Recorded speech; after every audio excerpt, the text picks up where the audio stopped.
My eyes opened to darkness, except for a single dim bulb swinging above my head, like a pendulum of dread. I tried to move, but my wrists were locked behind me, cold metal biting into my skin. Panic seized my chest as I realized I couldn't remember how I got here. The last thing I recalled was walking home from the grocery store, then nothing. Just a black void, and now this nightmare. I forced myself to focus, blinking against the harsh light. That's when I saw them, photographs. Hundreds of them plastered across every inch of the concrete walls surrounding me. My stomach dropped as recognition hit. They were all pictures of me. Me in my high school uniform, laughing with friends. Me sitting alone in the college library with headphones on. Me jogging through the park last Tuesday. Me buying coffee at my usual spot downtown. Some were taken from across the street. Others zoomed in so close I could see the reflection in my eyes. This wasn't random. This was methodical, obsessive, terrifying. "You're awake, Jackie." The voice cut through the silence like a blade. I jerked my head up, heart hammering against my ribs. Standing in the shadows near the staircase was a figure I recognized instantly, even after all these years. Declan Morrison. The quiet kid from my old neighborhood who used to live 3 houses down. The one who never spoke to anyone, who always kept his head down, who disappeared into himself like he was invisible. But this wasn't that shy, awkward boy anymore. The man standing before me had changed. His frame was broader, his presence darker, and his eyes. God. His eyes held something dangerous, something that made every instinct in my body scream to run. "Declan, what is this? Why am I here?" My voice came out shakier than I wanted, betraying the terror clawing up my throat.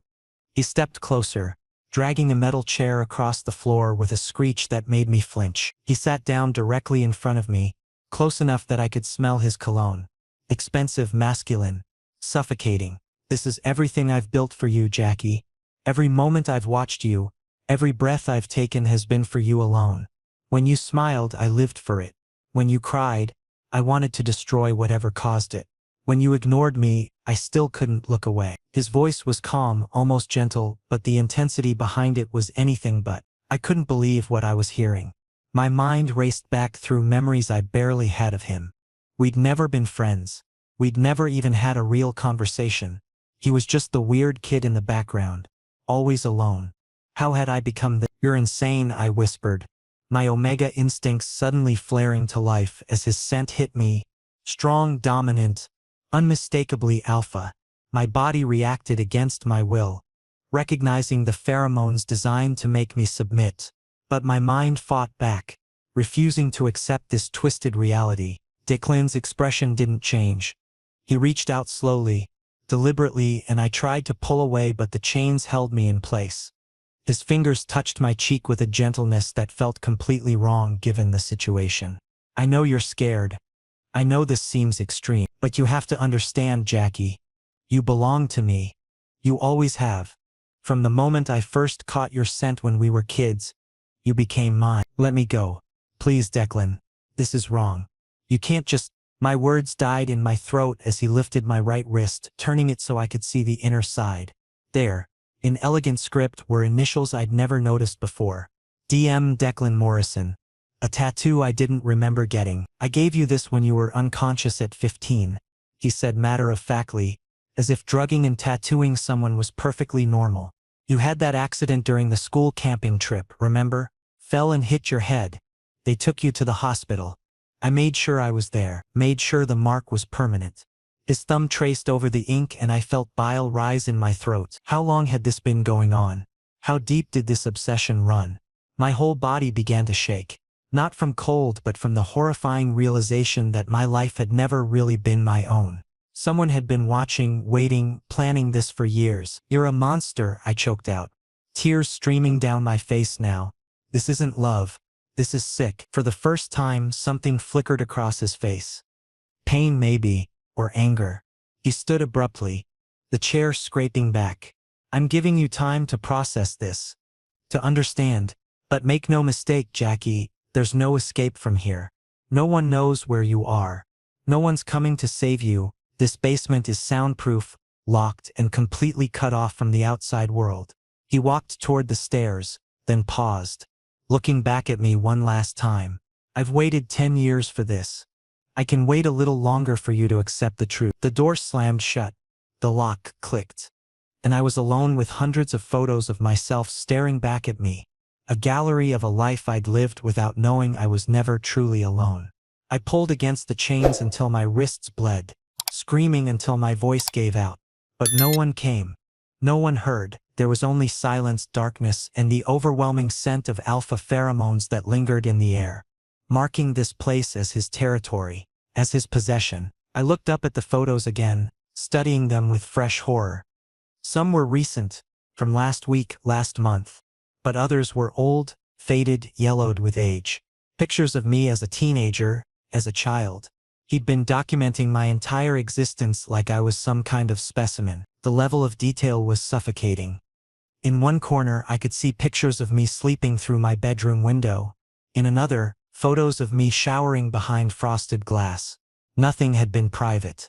Nothing had been sacred. My omega biology was betraying me, trying to calm down in response to the alpha scent, but my human mind refused. I wasn't going to accept this. I couldn't.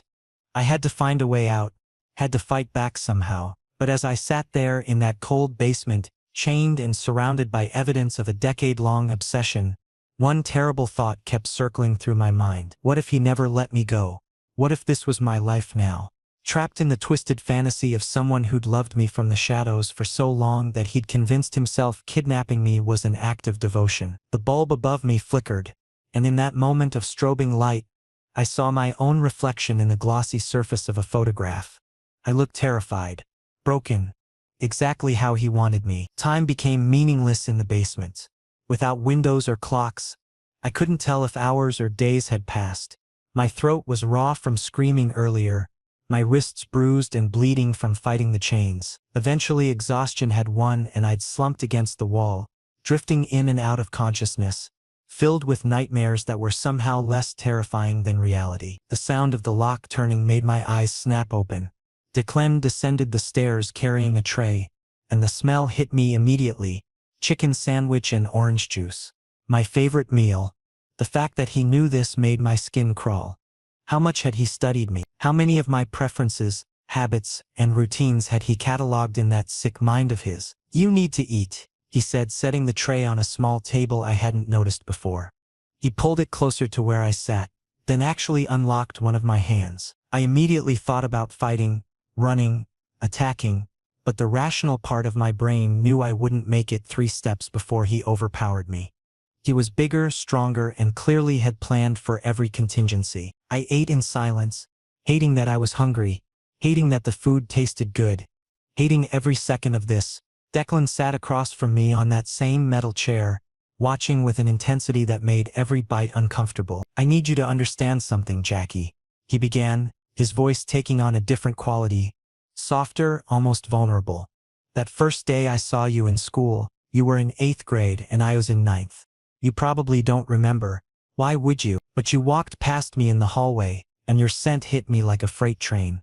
Vanilla and something sweeter, something uniquely you. I'd never experienced anything like it before. My alpha instincts woke up that day, and they've never gone quiet since. I forced myself to swallow the bite I'd been chewing, my appetite vanishing. That doesn't give you the right to stalk me for a decade. That doesn't justify any of this. I'm not asking for justification, he replied, leaning forward with his elbows on his knees. I'm trying to help you understand the depth of what I feel. Every decision I've made since that day has been with you in mind.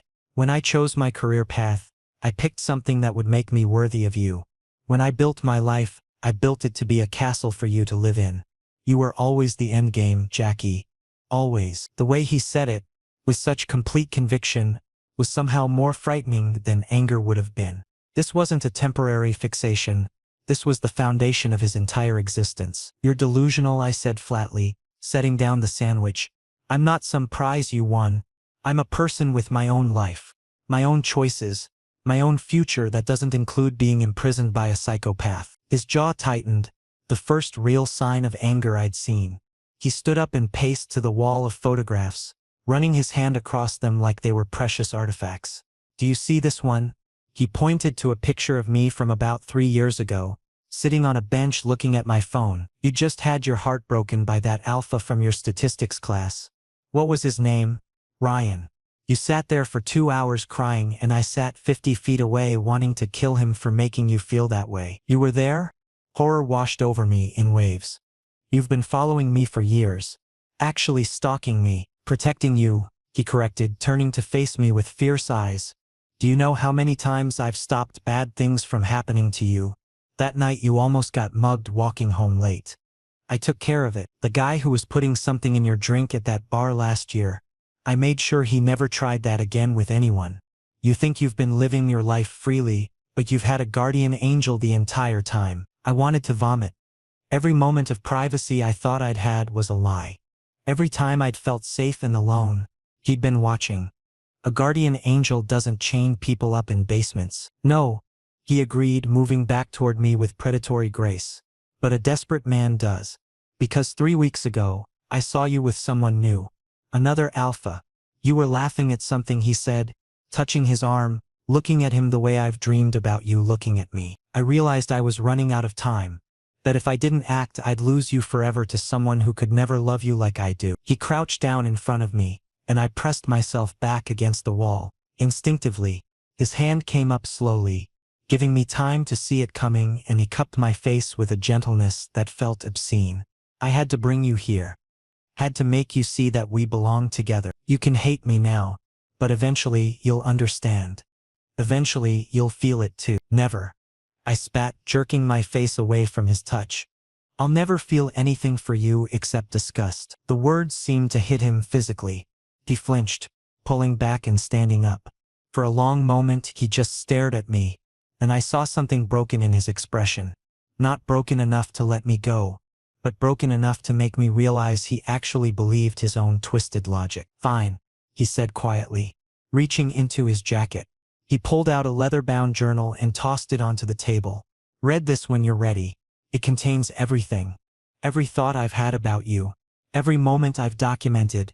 Every plan I've made. Maybe then you'll see this isn't some sudden madness. This is a love story that's been written over 10 years. I stared at the journal like it was a bomb. I don't want to read your sick fantasies. It's not a request, he said, his voice hardening. You're going to be here for a while, Jackie. You can spend that time fighting reality, or you can spend it understanding what we are to each other. Your choice. He picked up the tray and walked toward the stairs. Just before he reached them, he stopped and looked back. Oh, and Jackie? That new alpha you were seeing?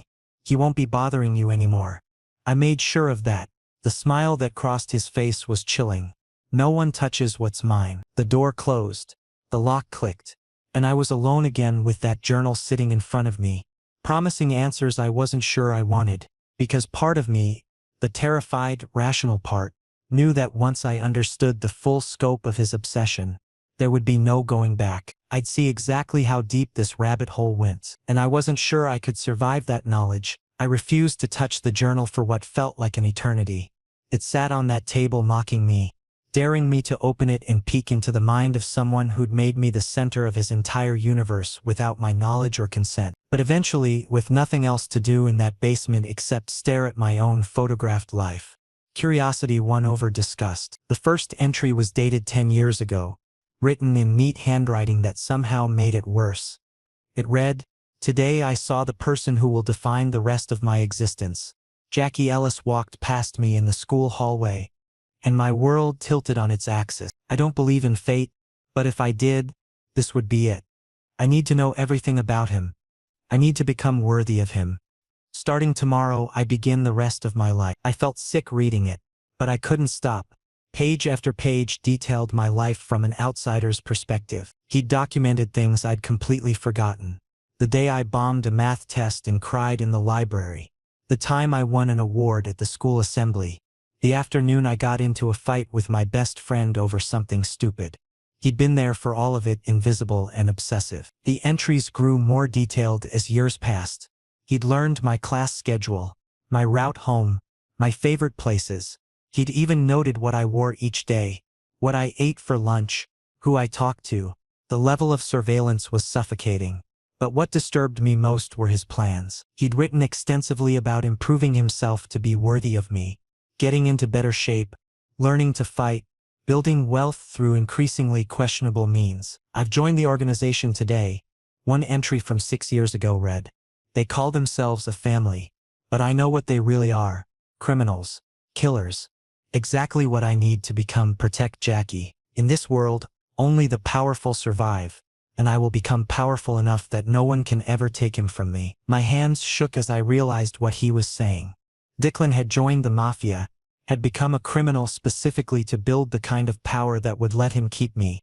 This wasn't just obsession, this was a complete reconstruction of his entire life with me as the blueprint. The basement door opened.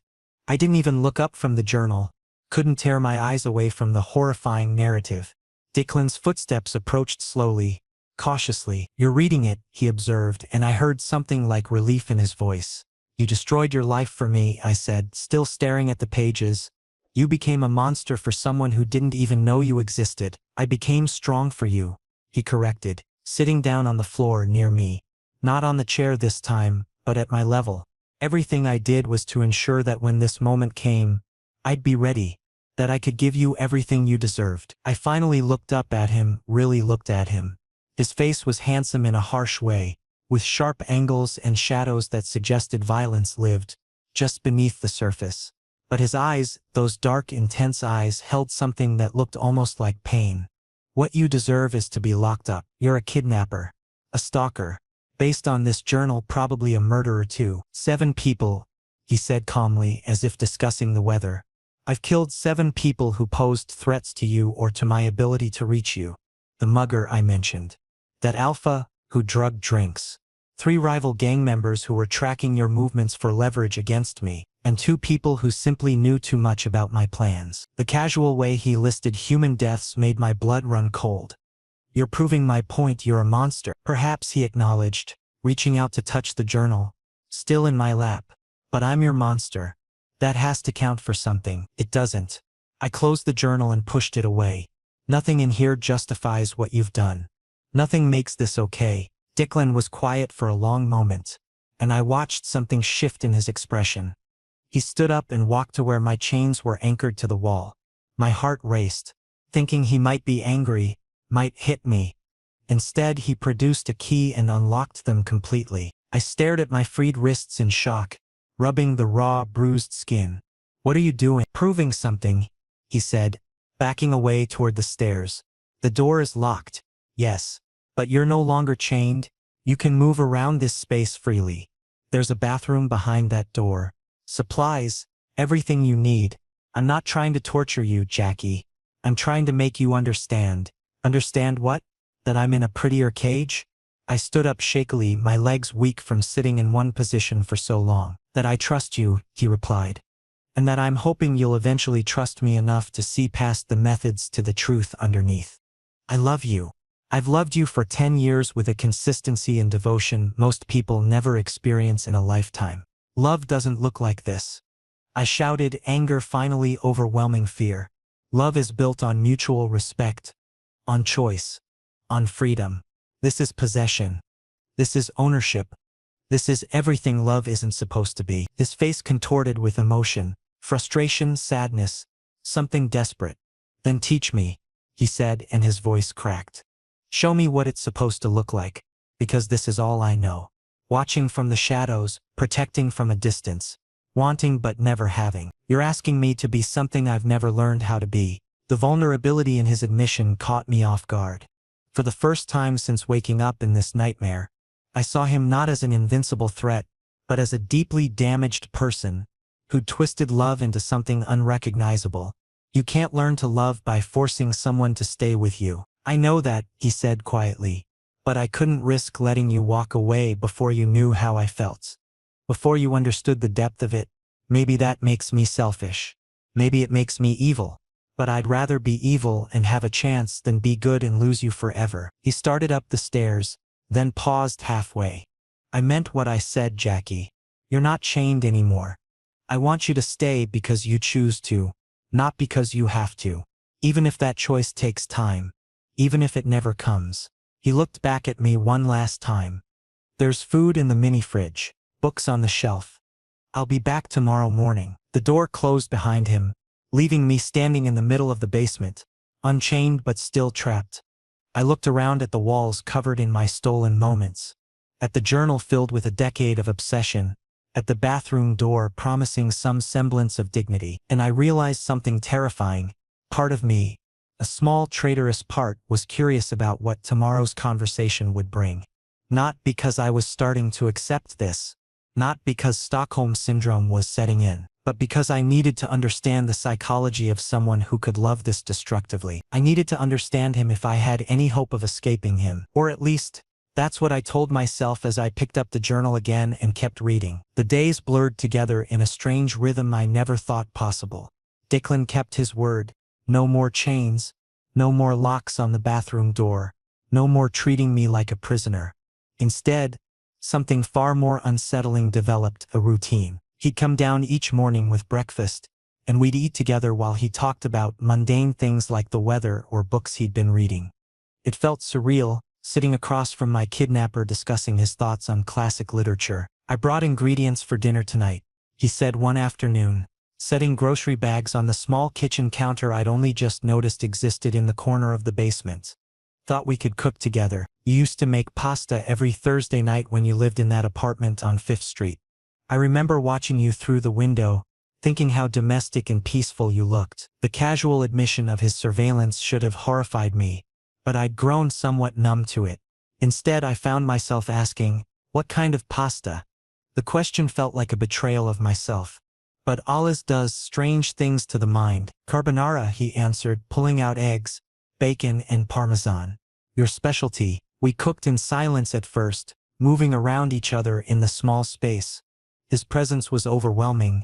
Not just physically, though. He was considerably larger than me, but energetically. Every time he reached past me for a utensil or ingredient, his alpha pheromones washed over me, making my omega biology respond in ways I desperately wished I could control. My hands would steady when they'd been shaking. My breathing would slow when anxiety spiked. It was infuriating. "Can I ask you something?" I said while whisking eggs, needing to break the comfortable silence that felt too much like acceptance. "Anything." "When did it stop being about watching from a distance? When did you decide to actually take me?" I kept my eyes on the bowl, unable to look at him while asking. Declan was quiet for a long moment, the only sound the sizzling of bacon in the pan. "3 weeks ago, when I saw you with Andrew," he finally said. "The alpha from your office. You two went to lunch and he made you laugh so hard you had tears in your eyes. Then he touched your lower back when guiding you through a door, and I saw you lean into it. That's when I knew I was running out of time." "So you decided kidnapping was the logical next step?" I couldn't keep the bitterness from my voice. "No," he said firmly, turning off the stove and facing me fully. "I decided that living without you was no longer an option I could tolerate." "Was it selfish?" "Absolutely." "Was it wrong?" "By every moral standard, yes. But I'd watched you almost slip away from me so many times over the years. Relationships that almost worked out. Jobs that might have taken you to other cities. Moments where I thought I'd lost you before ever having you. I couldn't let it happen again." I set down the whisk and finally met his eyes. "You keep talking about having me, but you never actually tried to be part of my life normally. You could have introduced yourself, asked me on a date, been a regular person instead of a shadow." I considered it, he admitted, and something vulnerable crossed his features. "Every single day for 10 years, I thought about walking up to you and saying hello. But what if you rejected me? What if you saw me and felt nothing? At least in the shadows, I could pretend there was still a chance. At least from a distance, you couldn't confirm my worst fear that I meant nothing to you." The honesty in his confession caught me off guard. This wasn't the confident, controlling man who'd chained me up days ago. This was someone terrified of rejection, so afraid of losing something he'd never had that he'd rather steal it than risk asking. "That's the most cowardly thing I've ever heard," I said, but my voice lacked heat. "You built an entire criminal empire, killed people, orchestrated my kidnapping, but you were too scared to say hello." He flinched like I'd struck him. "Yes." We stood there in the small kitchen, dinner half prepared, the weight of a decade of one-sided obsession hanging between us. I should have felt triumphant, having made him admit his weakness. Instead, I felt something uncomfortably close to pity. "The pasta's going to burn," I said quietly, nodding toward the stove. We finished cooking in renewed silence. But something had shifted. That night, we ate dinner on the couch in front of a small television I hadn't noticed before. Declan put on a movie, some romantic drama I vaguely recognized but had never seen. Halfway through, during a particularly emotional scene, he spoke again. "You make me feel human, Jackie." His voice was so soft I almost missed it. "Before you, I was just a weapon. My father shaped me into something that could hurt others, and the organization that into something profitable. But when I think about you, when I'm near you, I remember that I'm supposed to be more than just violence and control." I turned to look at him, really study his face in the flickering television light. He looked tired, older than his years, carrying weights I couldn't fully comprehend. "Then be more than that," I heard myself say. "Not for me, but for yourself." "I don't know how," he admitted, and the raw honesty in those 4 words made my chest tight. "Neither do I," I replied, looking back at the screen. "But keeping me here isn't the answer. This isn't love, Declan. Whatever you feel, whatever we might potentially have, it can't start like this." He was quiet for so long I thought the conversation was over. Then he stood up, walked to a drawer, and pulled something out. When he returned, he held out his hand. In his palm was a key. "This opens the basement door," he said, his voice steady despite the tremor I could see in his hand. "You're free to leave whenever you choose." I stared at the key like it might be a trick, a test, another layer of manipulation. "What's the catch?" "No catch," he said, pressing it into my hand. "I'm asking you to stay, not forcing you. If you walk out that door, I won't follow. I won't track you, I'll let you go completely. But I'm hoping you'll give me a chance to show you that I can be someone worthy of choosing to stay with." The metal of the key was warm from his hand. I closed my fist around it, feeling its weight, its promise of freedom. "I don't know if I can trust this." "I know," he said, sitting back down but maintaining distance between us now. "I've given you every reason not to trust me, but I'm trying to give you a reason to start." I looked down at the key in my hand, then back at him. The smart thing would be to run, to take this opportunity and never look back. Call the police, press charges, get him locked away where he belonged. But as I sat there, I realized something that terrified me more than anything that had happened so far. I wasn't sure I wanted to leave yet, not because I'd fallen for him. That would be absurd. But because some part of me needed to understand how this would end, needed to see if someone this broken could actually change, or if I'd just been a catalyst for temporary guilt. "I'm not promising anything," I said finally, slipping the key into my pocket. "But I'll stay. For now." The relief that flooded his expression was almost painful to witness. He nodded, not reaching for me, not pushing for more. "That's all I'm asking for." We turned back to the movie, and I tried to ignore the fact that having the means of escape somehow made the basement feel less like a prison and more like a choice I was actively making. And that realization was more terrifying than any chain had ever been. Morning came with unexpected brightness. Declan appeared at the basement door, but this time he looked different. Almost nervous. "I want to show you something," he said. "The rest of the house. My world. No more hiding things from you." I touched the key in my pocket, my constant reminder that I could leave, and nodded. Following him up the stairs felt like crossing a threshold I couldn't uncross. The basement door opened into a hallway that took my breath away. This wasn't just a house, it was a fortress disguised as a mansion. High ceilings, expensive artwork, and an atmosphere of controlled power that permeated every surface. "Welcome to my reality," Declan said, watching my reaction carefully. "This is headquarters for the Eastern District operations. I live here, work here, command from here." We walked through corridors where armed men nodded respectfully at Declan and eyed me with curiosity. I felt exposed, vulnerable in a way I hadn't in the basement. Down there it had been just the two of us. Up here I was being introduced to an entire world, built on violence and control. "How many people work for you?" I asked, trying to process the scope of what I was seeing. "Directly, about 50. Indirectly, several hundred across the city." He led me to a massive office with floor-to-ceiling windows overlooking the grounds. "This is where I run everything, where I've made decisions that have shaped this organization for the past 5 years." I walked to the window, looking out at the manicured gardens and high walls. You said you killed your father when you were 16. Tell me what really happened. Declan moved to stand beside me, careful not to touch. He came home drunk one night, angrier than usual, started beating me like he had 1,000 times before. But that night, something in me or maybe something finally snapped into place. I fought back, we struggled, and he fell down the stairs. Broke his neck, and the mafia just took you in? I pressed, needing to understand the full picture. The organization had been watching me for a while. My father had debts with them and they saw potential in me. They gave me a choice: become useful or become an example. I chose survival. He turned to face me fully. Everything I've built since then has been with one purpose: becoming someone you couldn't ignore. Someone who could give you everything. I never wanted an empire built on blood. I said quietly. I wanted a normal life with someone who chose me for me. Not someone who stalked me for a decade and then imprisoned me in their cousin. I know that now, he said, and the defeat in his voice was genuine. I see how twisted my logic was. How my fear of rejection created exactly what I was afraid of.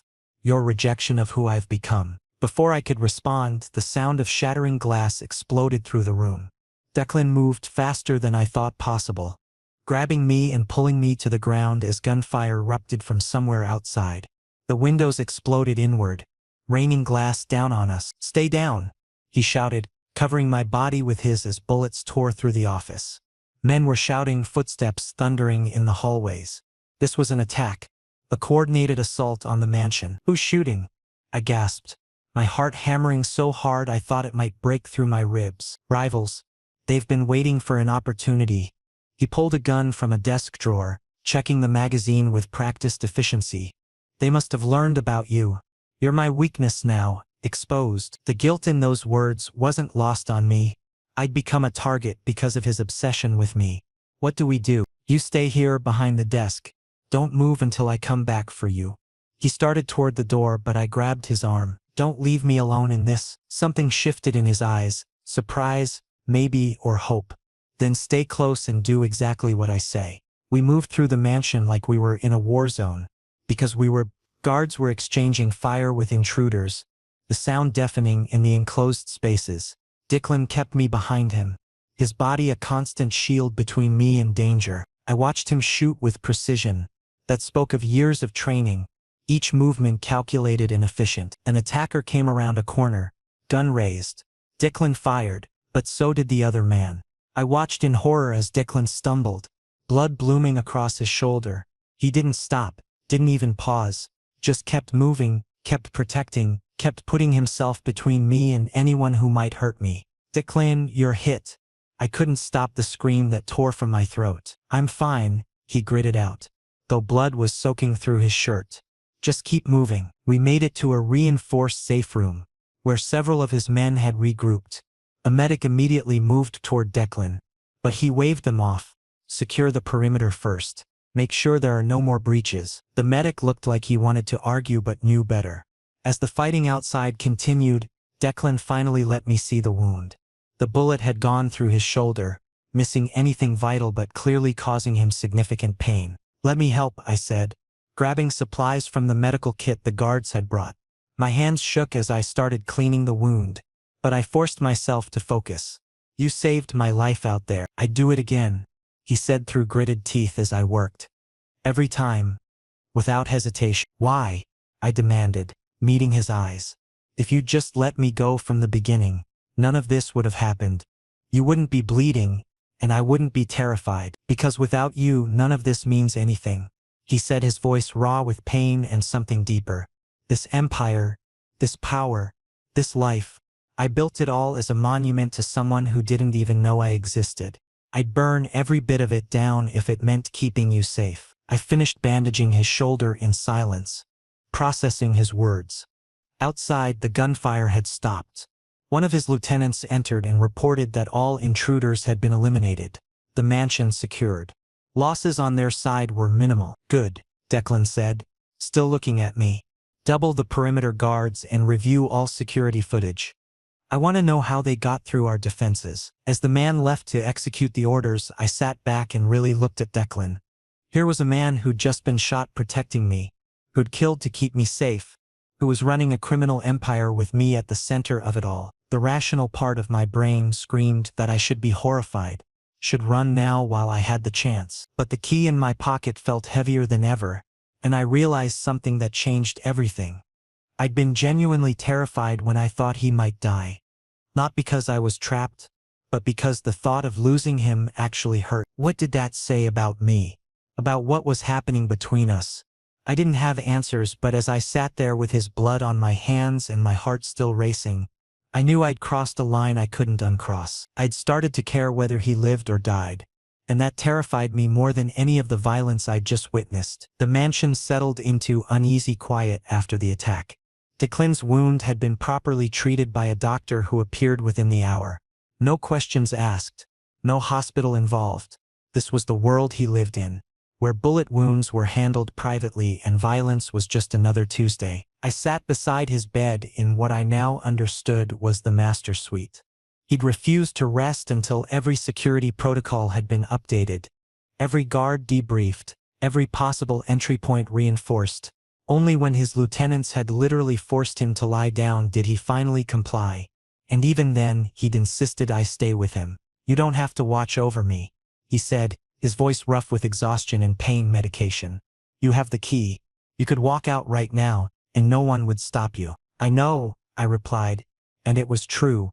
In the chaos after the attack, I'd watched guards pass me multiple times. None had made any move to restrain me. Declan had given orders that I was free to move anywhere I wanted, leave whenever I chose. But I'm choosing to stay here. His eyes, heavy with medication, focused on me with an intensity that cut through the fog. Why? It was the question I'd been asking myself for hours. Why hadn't I run when bullets were flying? Why had I screamed when he'd been shot?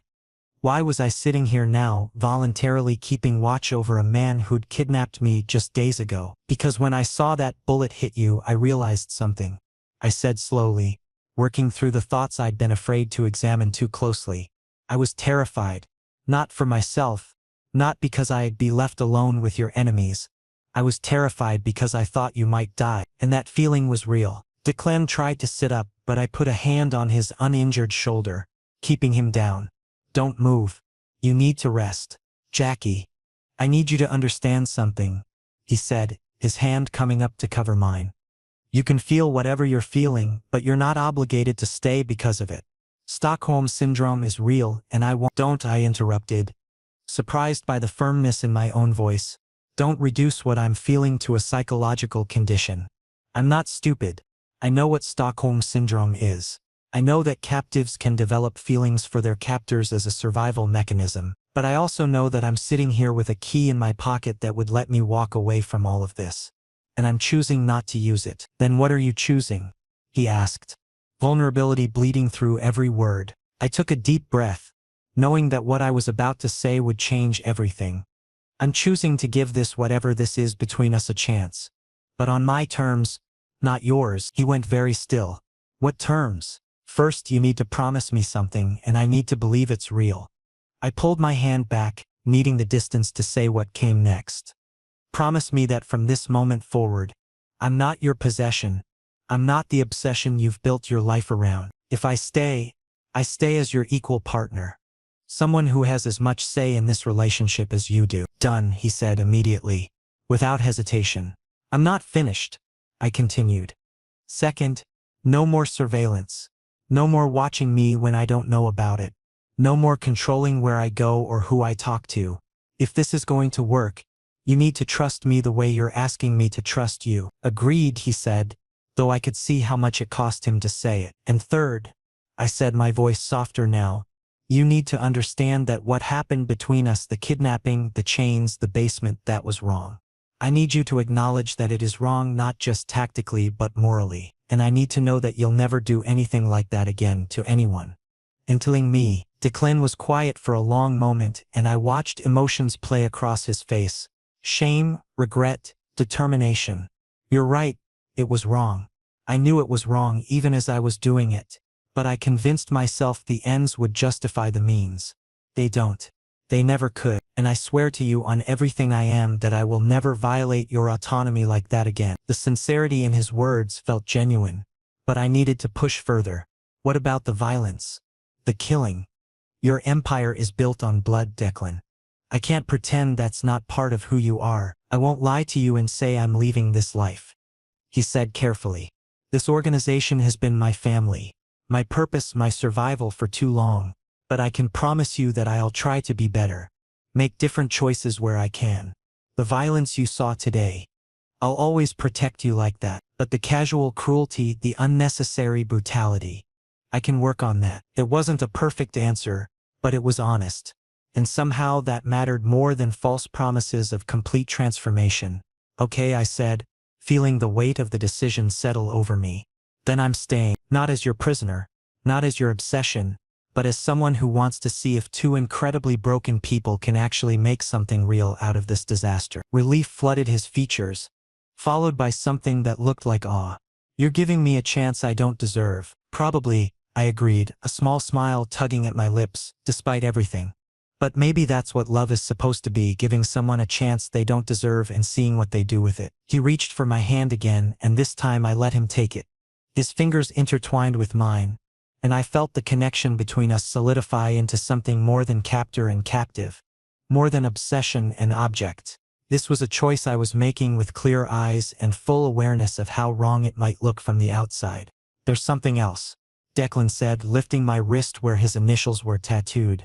"This mark, I need you to know I did it when you were unconscious. After that accident. It was a violation, and I'm sorry.